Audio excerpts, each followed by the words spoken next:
Oh, hello everyone. It's me, Terry. And thank you for listening to another episode of Degenerates Unite Weekly. It's a little bit of a fun show. We appreciate it. Yes, it is stupid. It is dumb. And we make it for 10 people. So we do appreciate you guys listening, and thank you for your time so far this season. So today we are going to be doing the Boston Celtics episode, and I would be a complete idiot if I did not use this opportunity of talking about the Boston Celtics to talk about the godfather of the Degenerates Unite Fantasy Football League, Jordy Singer. Obviously, if you knew Jordy, you would know the Boston Celtics were his number one. Obviously, the Patriots and the Red Sox, they had a lot more success in our lifetime, so you probably saw a lot more celebrations and a lot more pictures of us celebrating those type of wins. But with Jordy, the Celtics were always his number one. He loved not only the Celtics but basketball. Obviously, he started coaching up in Plymouth State pretty early on, and then he moved to Chicago and started his business for girls basketball players going to go to college, recruiting. So he really, truly loved the sport. So with the Boston Celtics, we used to get together all the time, regular season games, playoffs. Even when he was living in Chicago, we would, talk after a lot of games. And, when the Celtics won the championship this year, like myself, like you guys, a lot of us just wanted to pick up the phone and talk to Jordan. And unfortunately, that's not the case anymore. So I think he'd be really happy to see that a lot of us are still in the league going strong. I mean, he has a lot of people in the league that are from different parts of his life. And that's actually what's kind of cool about the league right now, is that everyone in the league has some sort of experience with Jordan. And I'm sure he'd be really happy to see how strong it is and how close we all are, just kind of moving forward with the league. So, thank you guys for not only listening, obviously, but for just being a part of the league.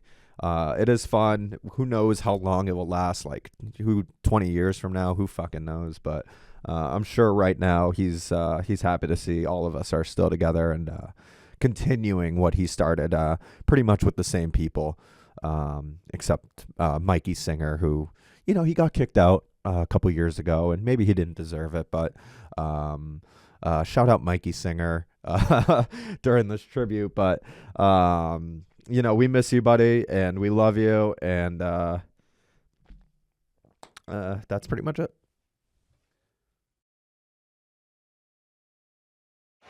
But it's no longer what could be or what might be. Now it just is.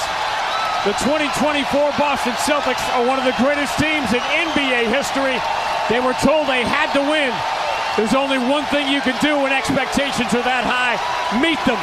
And there's only one way to stop being haunted by the ghosts and the legends and the champions atop this building.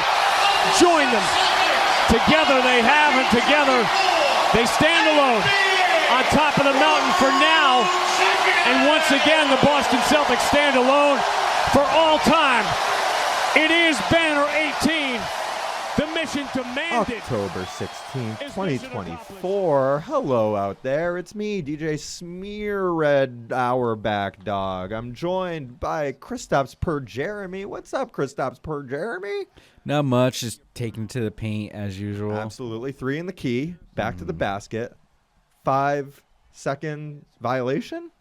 Shirts versus skins. Beautiful. Well, as mentioned during the intro of this episode, today is the Boston Celtics championship podcast today. Celebration, if you will. And, here at the podcast, we absolutely adore the beautiful Boston Celtics. They had an unbelievable season this year. First place across the board, went through the playoffs. Didn't sweat at all. 16-3 going through the playoffs. They lost 3 games. Actually, just domination. A lot of people chalk that up to easy schedule, but you can't control the schedule. You have to just play who's in front of you and just take care of business. DCB. I heard from a source who went and saw them preseason. There's still confetti at the Garden. Oh, love that. Just kind of like picking it out of their hair and Yeah. stuff like that. I love that. So, yeah, I mean, the Boston Celtics, they finally did it. They raised Banner 18.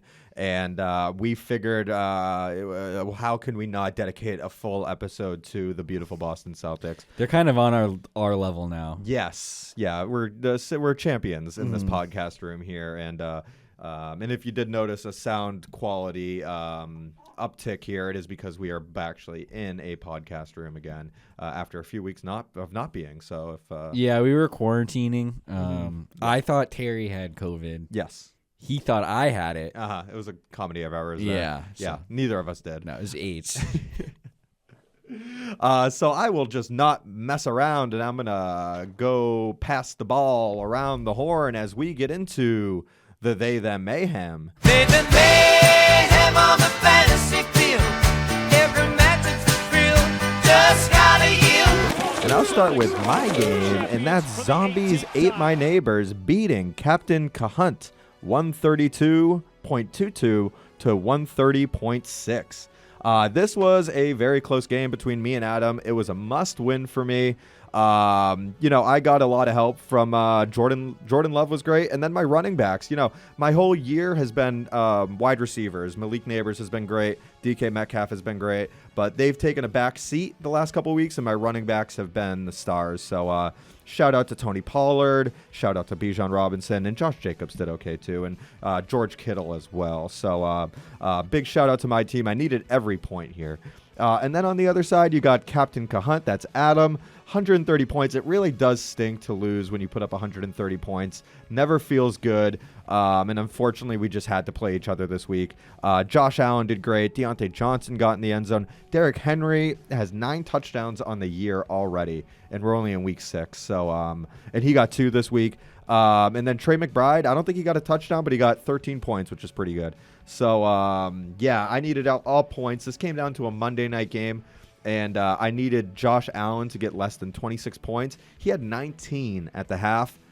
Somehow the Jets defense woke up and held him to 5 points in the second half, and thank God, because I was going to be really upset if I lost this one. I was feeling Chris Benoit-esque, so I was fear for my family at Dusting the house. off the Bowflex. Yeah, so fear for my family, but thank God the ball started bouncing my way, and I got a win, a big one. And they're safe for another week. Yeah. And next we have my matchup. Nico's Roughnecks losing by about 2.5 points to Dicker. I barely know her. Ryan, of course, who could forget. Started off pretty bad omen. Halloween's around the corner. Sure. Chris Olave, first target, catches it, gets hit, 5-yard loss, fumble, concussion. Probably dead. I haven't checked. He's definitely out Thursday night. Yeah, from so what I understand. That was a pretty big like trend set for my team. Mm-hmm. We both only scored in the 80s, so obviously it wasn't a great performance. And you can see Zach Moss with the 0, the goose egg. Wasn't having a good game, fumbled in the third quarter, and never went back in. Yikes. So it was tough. Not feeling as good about my team as I was a few weeks ago. What basketball team would you say? You are right now. Yeah, the Pistons are good. The Pistons are terrible. So you're Better more than that. You're better than the Pistons. You're more like middle of the road, like maybe Utah Jazz or Okay, something like I that. like that. You're soaking your little pickle. Jared, yes, I'm soaking it. It sounds nice. It doesn't sound bad. Jared Goff, 25 points. Pretty much everyone else is like right around 10. Jamar Chase didn't do much. Cincinnati's having some issues there. Started Ezekiel Elliott, 1.7 points. Yeah. So, congratulations to Ryan. And I think I got a good feeling that not next week, the week after that, I'm going to bounce back and really, Of course. show something. All right, moving on to the next game. It's Built Ford Tough beating Dalton's Kincaid 103 to 80. And this is Jason. I mean, 5-1 on the year. Definitely the top dog right now. Not putting up the monster points that he has in the past few weeks. But 102 got him the win. Marvin Harrison Jr., another 0. concussions. I mean, the amount of 0-point games this week has been kind of crazy. But yeah, Joe Burrow got like a 70-yard rushing touch. No, it was like a 40-yard touch It rushing. might have been 75 yards. Oh, wow. Okay. But he only finished with 19 points even while getting that, which it's is 55. kind of, Sorry. it was 55. I mean, that's a long ass run, and only finishing with 19 points as a quarterback is pretty ridiculous. Deebo Samuel had a great game.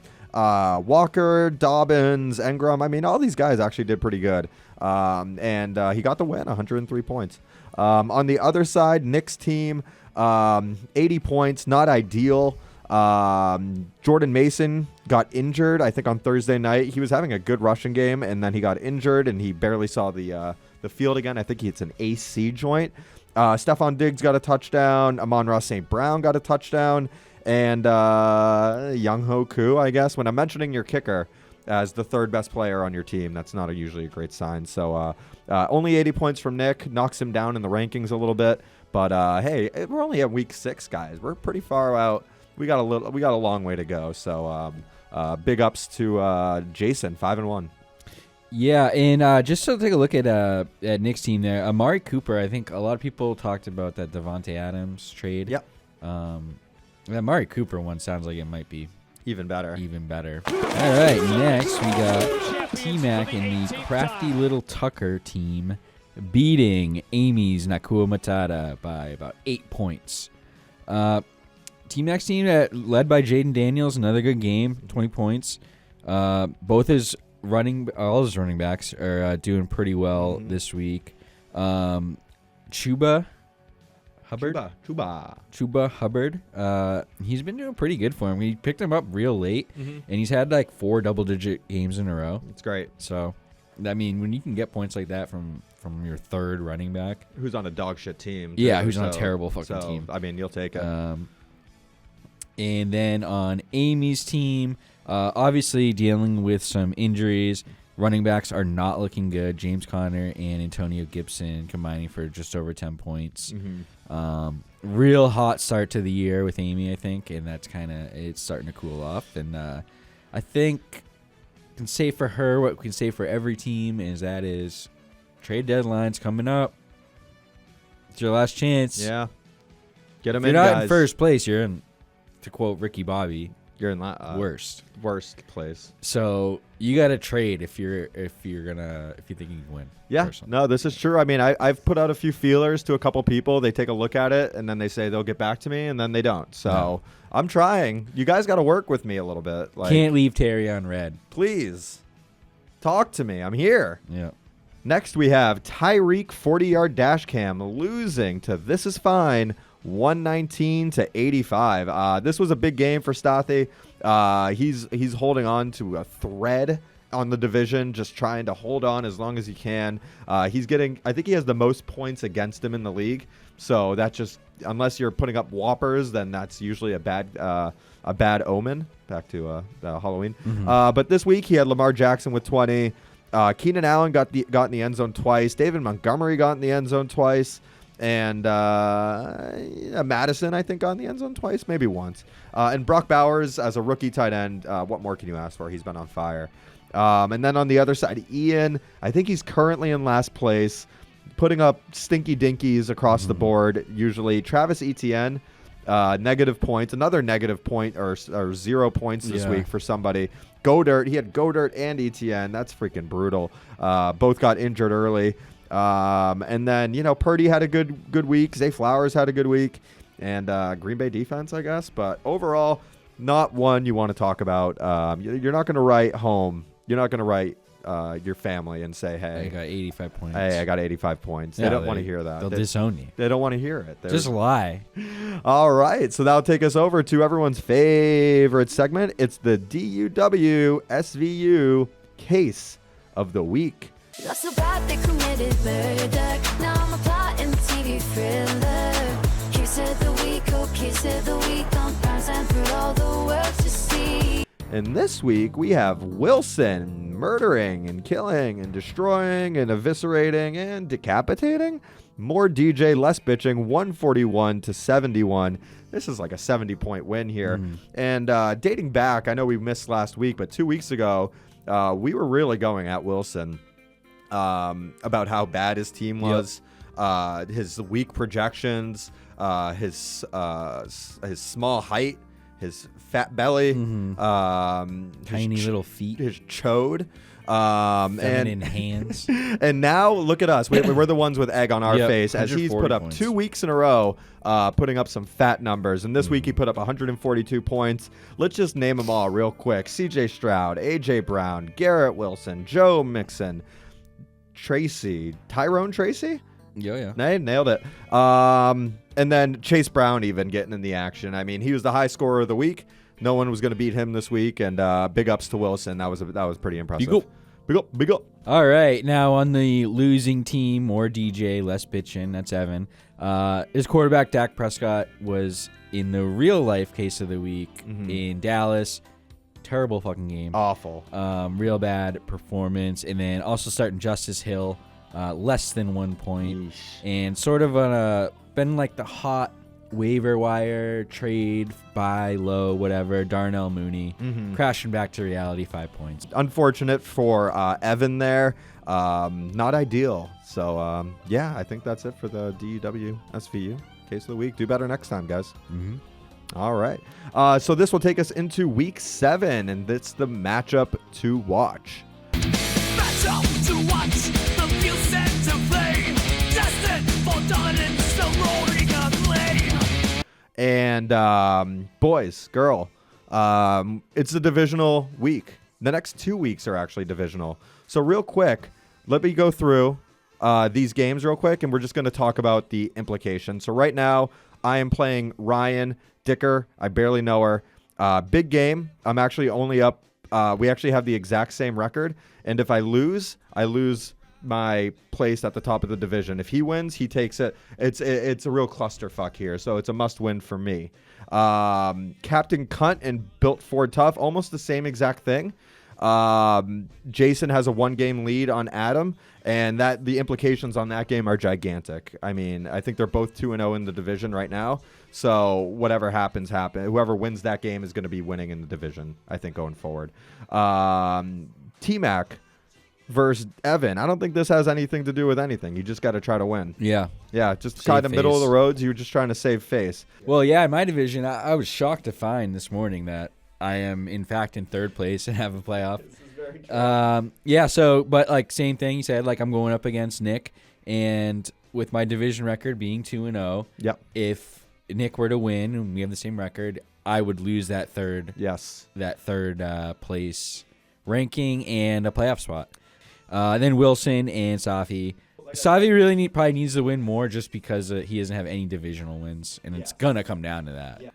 And then 10th and 12th place, Amy and Ian. Kind of doesn't really matter. Same goes for Ian. He's got to get a division game under his belt. All right, so that's going to do it for the matchup to watch. Guys, keep an eye on these games because they're all really important, and you just want to be as good as you can be when you're out there.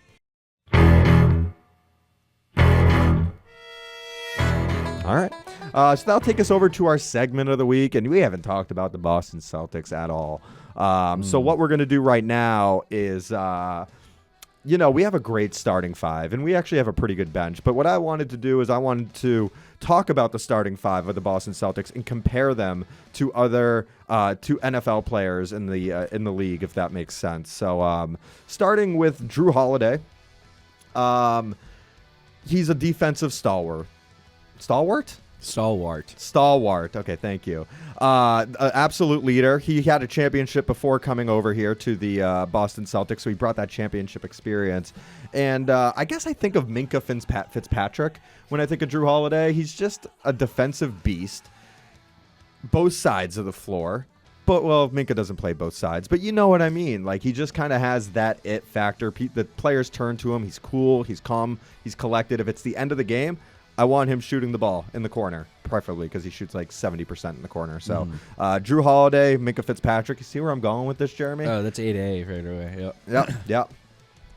All right, next we got Derek White, one of my favorite players. Of course. And this is, we're going to say, I'm thinking Austin Eckler. Oh. But, Austin Eckler the one that pops into your mind when I say Chargers. Austin Yeah. Eckler. They Chargers. are both bald.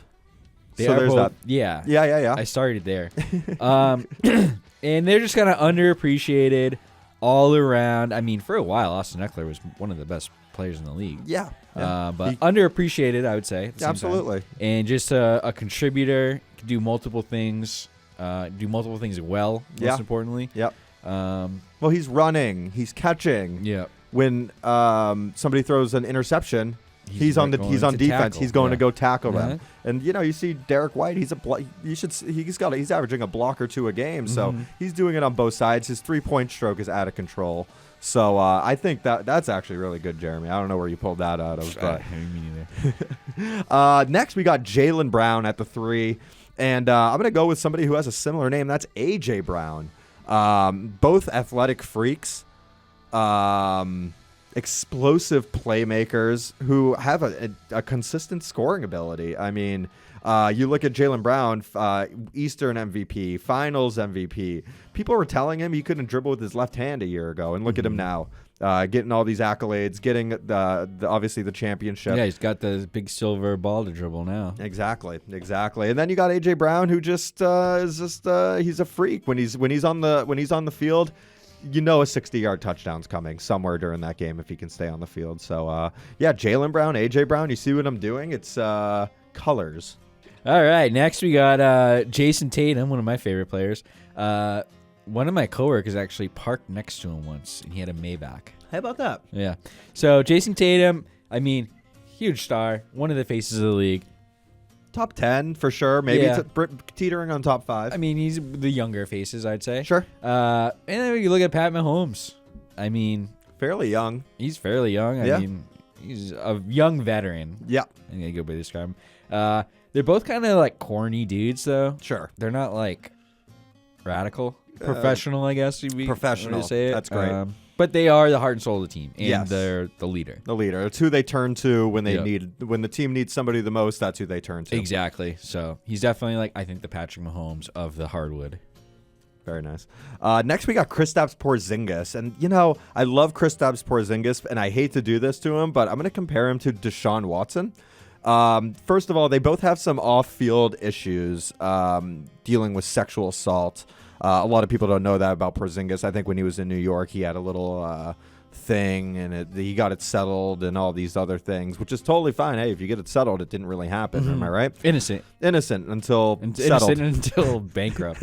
And then also the injury setbacks. I mean, Deshaun Watson, on top of being dog shit now, which Kristaps Porzingis is not, he just has injuries all the time. Well, he can't get as many massages as he's getting in Houston. He's tight. He's a little Yeah. tight in the hamstrings and, Sure. and the groin and the hip. Belly? All that, like a big circle around that area. So ass. He's hurting. So, I hate to do it to Kristaps and compare him to such a bad guy in Deshaun Watson, but tremendously talented, but the career has been hindered by controversies and setbacks, injury setbacks. Yes. Next, we'll go, obviously, we got the starting 5. We're not going to go 6-man. We're going to go with the coach. Yeah. And that's Joe Mazzulla. Joe Mazzulla? Yeah. And, I mean, I think it's pretty easy to pick his counterpart in the NFL. It's Mike McDaniel, head coach, kind of a little wacky. You look at Mike McDaniel, he's got his little fuckboy haircut over there on the sideline. He's been Miami-fied. Big time. The tucked up sweatpants Yeah. hanging on the calves. I don't know. Screw loose. Yeah. Goofy. Trying to save Tua's career while also trying to get him killed. To quote Hank Hill, that boy ain't right. All right, so that'll do it for our super segment, the Boston Celtics comparison to NFL players and coaches extravaganza. Thank you so much for listening.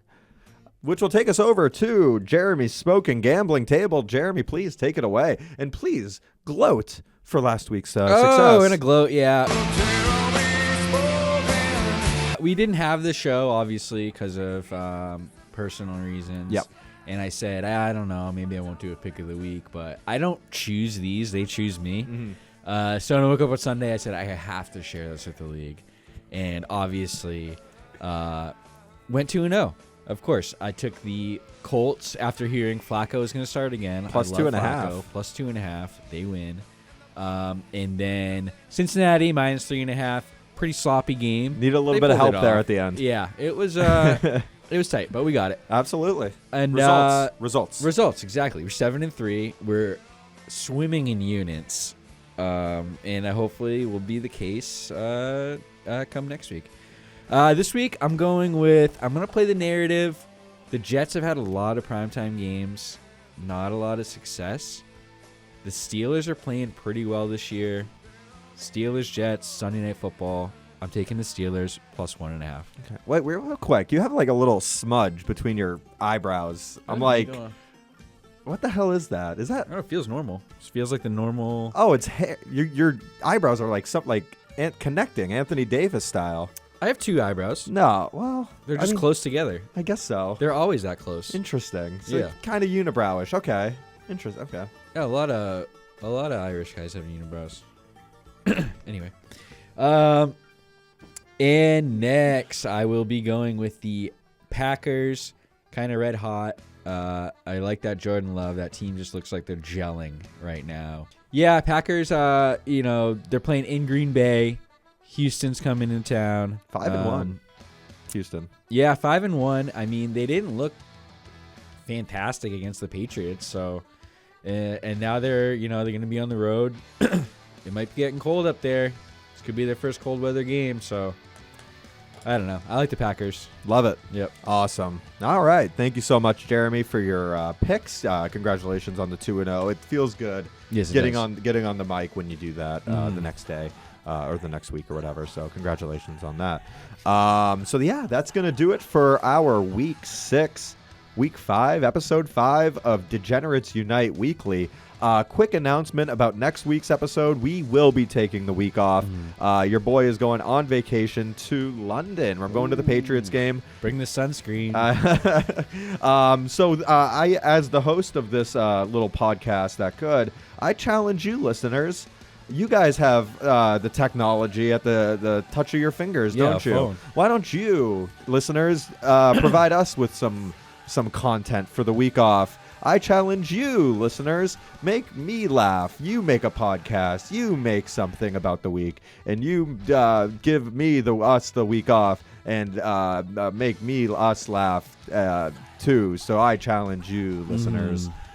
Great delivery there. I do challenge you though. Why don't you fucking do something? Yeah. Bitch ass. All right, so that's gonna do it. I appreciate you guys listening. Much love. Ja love. Celtics, back to back, baby. Let's go basketball. Bring it back.